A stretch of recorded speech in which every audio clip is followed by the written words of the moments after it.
अगर आप भी चाहते हैं बिट्टू मलंगिया इंटरटेनमेंट का ऑडियो वीडियो सबसे पहले आप तक पहुंचे, तो लाल बटन को दबाकर चैनल को सब्सक्राइब करें और बेल आइकन दबाना ना भूलें।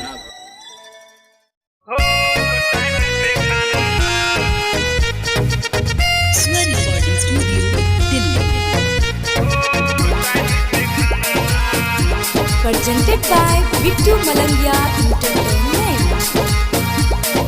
चांद जैसन मुखरा तोहर लागे डूबे जोर, रानी दिल दिल तोर का कमी रहे बतावा ना।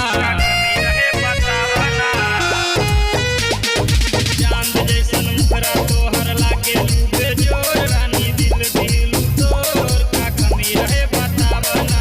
प्यार के बीमारी तो दुनिया से हारी, दिन औरी रात पिएंगे शराब, टाइम पे खाना ना, टाइम पे खाना ना, टाइम पे खाना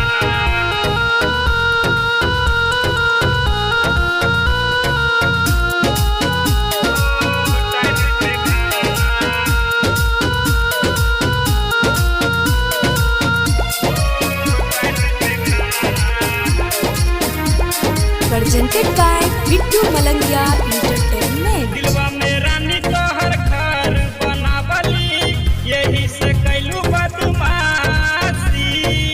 सोचिले रहली तो के रानी हम बनाइबू जीवन साथी,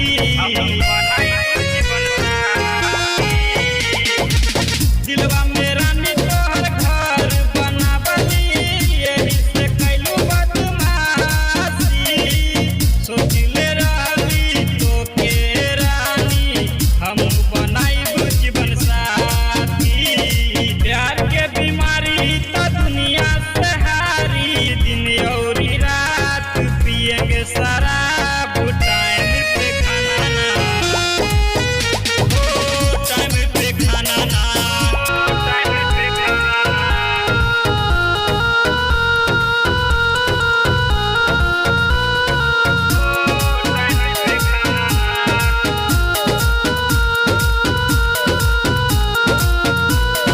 Presented by Bittu Malangiya entertainment.